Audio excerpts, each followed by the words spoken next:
Hey guys, it's Lee, Ruck City Customs. Man, it's cold out here today.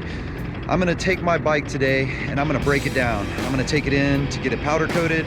I'm also going to get the cowl painted and clear coated. I made a mistake when I painted mine and I did not use a 2K clear coat. I used a single part clear coat, and anytime gas touches that thing, it absolutely ruins the paint job and there's nothing I can do about it. So it's time to fix my mistakes today.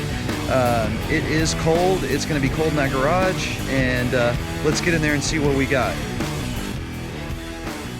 Hey guys, it's Lee, Ruck City Customs. I'm going to be breaking my bike down. I'm going to send it off, get it powder coated, get some Cerakoting done, try to clean this up. It's a little dirty. Honestly, I did a shaker can on this. Took me, I don't know, about 3 days to paint the whole thing. There's just a lot of little spots that are just messed up that, in my opinion, don't look good and I don't like. Another thing is I painted this gas tank. I used a 1-part primer and also a 1-part clear coat, and what ended up happening, anytime I put gas into the tank, it would leave like residue marks, and I don't know if you guys can see the residue marks or not, but it's impossible to get this stuff off.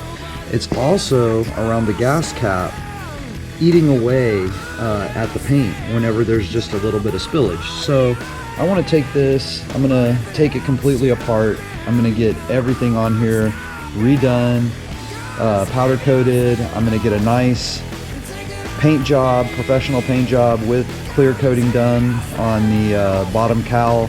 That way a little gas spillage isn't going to hurt anybody. I'm also going to get these wheels, I'm not sure, powder coat or Cerakote. I'm going to do one of the two. Yeah, I think I'd like to take you guys along over to the powder coater, and that way you guys can see, you know, maybe the process. Maybe he'll let us peek in, maybe he won't, but either way, I'll take you over there and let you see, you know, kind of what the process is. And yeah, get back with you guys here pretty quick.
All right. After I get the powder coating and take it over to powder coating, the next thing I'm gonna do to this is I'm gonna disassemble this entire piece right here. I've got a ticking noise coming from this part of the bike. His heart's beating like a drum, 'cause at last he's got this girl home. Oh, relax, baby, now we're all alone.